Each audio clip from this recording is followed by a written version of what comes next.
And we're back here on the Three Rivers Talk Show, talking all things with the NFL Draft, joined by Steelers Pittsburgh Post-Gazette reporter Brian Batko. Brian, welcome to the show, and thank you for being here this afternoon. Hey, no problem, Drew. Thanks for having me on.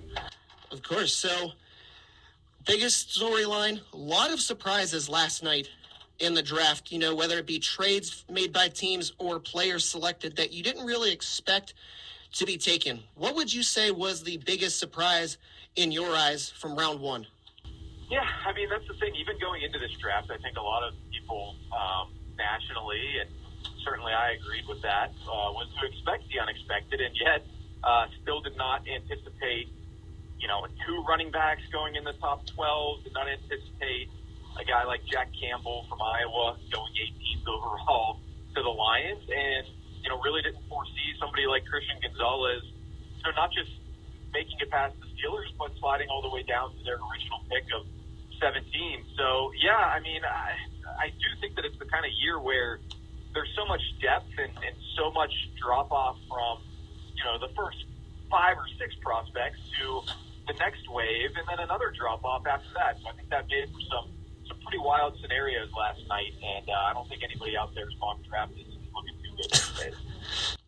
So you mentioned, as everyone knows at this point, the Steelers moving up 3 spots, coughing up that extra 4th rounder to the Patriots, grabbing Broderick Jones as the 3rd offensive tackle off the board. I mean, you could sit there and say the tape speaks for itself, but what specifically about Jones made him appealing and then appealing enough to move up 3 spots for him? The tape speaks for itself. No, I'm just kidding. I think he's got a high ceiling, and there weren't a ton of guys like that in this draft, as I just sort of mentioned. The floor ceiling conundrum is always something that GMs and coaches have to weigh when you're doing your draft prep. And,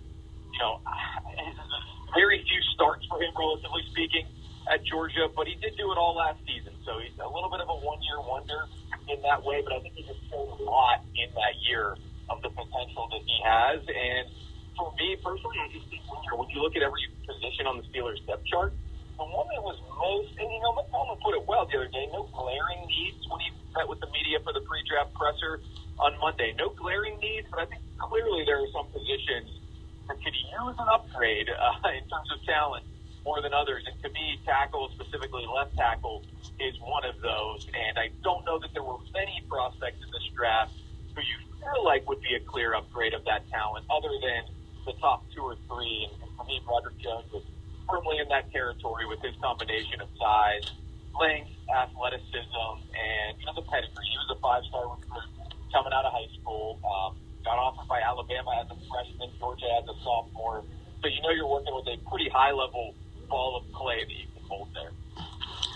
And you mentioned specifically, left tackle filling in, arguably at this point, slotting in on the depth chart ahead of Dan Moore. I mean, it hasn't been released yet, but, it's only a matter of time before you see Broderick Jones at starting left tackle. Do you also see maybe that pick of Jones putting some pressure on Chuks Okorafor, knowing that Broderick Jones could easily switch over to the right side if needed?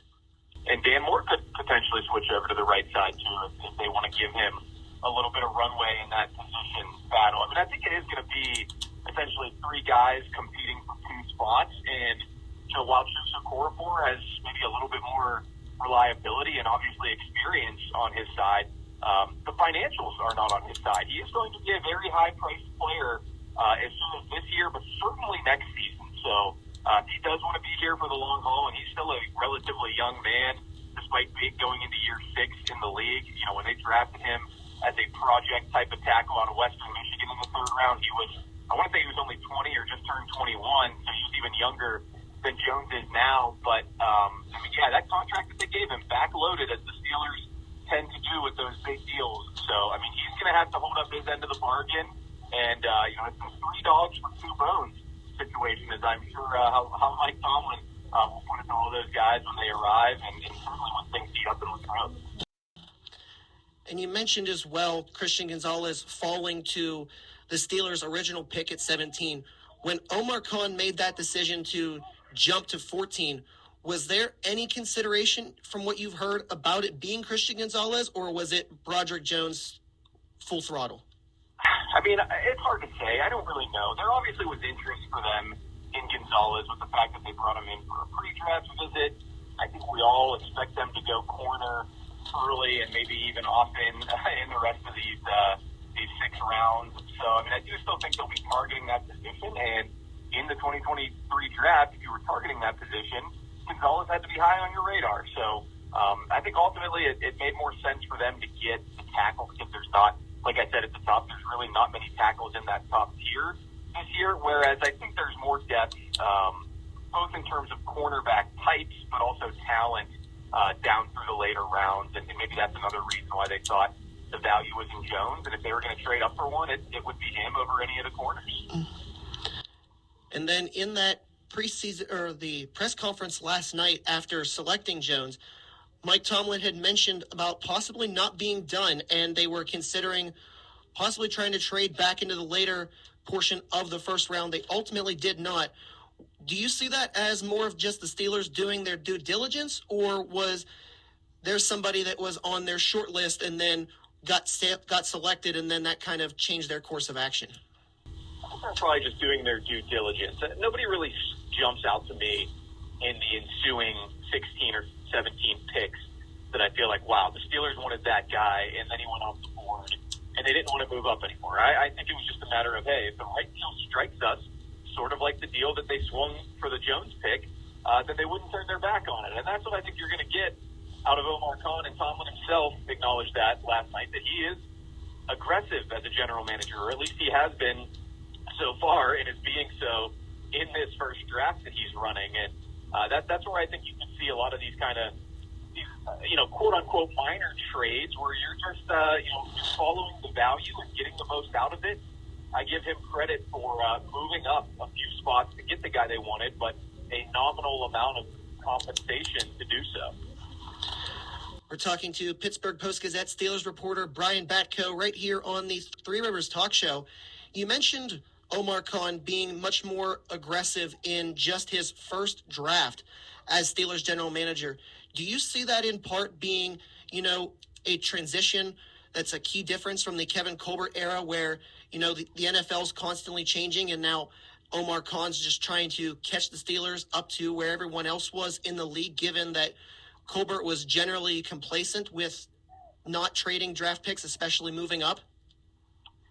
Yeah, I think that's a decent way to look at it. I wouldn't say that Colbert wasn't, comfortable with doing those things. He did take some bigger swings in recent years, trading up for Devin Bush and trading a first, of course, for Minka Fitzpatrick. So, we should give him some credit for making some of those moves that if Omar Khan would have done it, we'd be saying, oh, wow, he's really going for it. So Colbert did some of that, but I just think that, generally speaking, and I assume Colbert would probably agree with this too, it's inherently true that Khan is a more modern NFL general manager. He has seen the way this league has grown through a more recent lens. He came up in the league through a different way than Colbert. He obviously has more of a numbers and analytical background than Colbert did as a long-time old-school scout type of GM. So, yeah, they're going to do some things differently.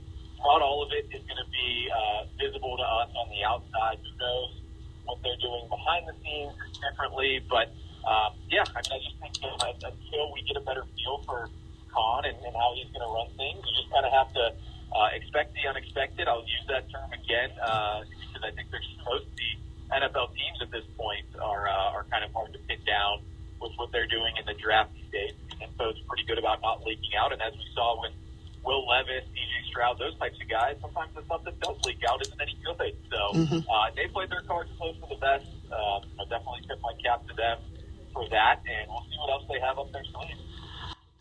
Along the lines of, as you said, expect the unexpected, there has been a lot of talk today, heading into day 2 of the draft about that 32nd overall pick the Steelers have. Do you see the trade possibly happening, or is it more or less the Steelers, again, doing their due diligence and knowing in the back of their mind, we can have our cream of the crop as far as players still left, possibly even ones we didn't expect to slip out of the first round? I'm 50-50 on that because, going into the draft, I would have told you, I feel like common sense tells us they're definitely going to be very interested in Joey Porter Jr. We heard all about the familiarity last year when they took Kenny Pickett and how knowing him so well made them comfortable to make that choice. Now, I guess that can be a double-edged sword. You could be very familiar with a player and not be comfortable with him for that reason. I think Kevin Colbert even said at that presser last year that sometimes they found themselves discounting pick guys because they're so close to the situation, and maybe they hear everything, the flaws in addition to the strengths. Joey Porter Jr. is not a pick guy, but of course, arguably even closer to the Steelers organization. So all that said, I think, I also went into this draft expecting they would try to use that 32nd pick to gain some draft capital back, and they gutted those mid-round resources even more by dealing their only high third-day pick. So I don't have a great answer for you, Drew. I can see it going either way. They stick and pick Porter and say, we can't believe he fell here, or they do deal that 32nd pick and recoup some of those mid-round picks. But I also think this is a year where they've done so much in free agency already that they can offer quality over quantity in this draft. That's what they choose. And then, you also have to consider, maybe the Steelers hold on to 32 and then trade away 49. Is that something that you could very much see being on the table as well, or is it more of one of those things where if they don't trade 32, they're not going to trade back at all? I think it's all on the table. Certainly 32 gets you, the most value in return, but you can see them moving on 49, you can see them moving even 80 and just getting, nickel and diming a little bit for a fifth and a sixth or something along those lines. But it's all going to be, how the board unfolds. That's exactly how Tom played it last night. I think he took the right approach to seeing what the teams in front of them did, and then, set his price and wasn't going to budge off of it. Mike Tomlin said they didn't want to deal a day 2 pick to move up, and they didn't have to. So now they've got a lot of cards available to them. The funny thing is we talk about all the kind of maneuvering on the back end, just playing the draft board, and we kind of forget you also need to draft good players.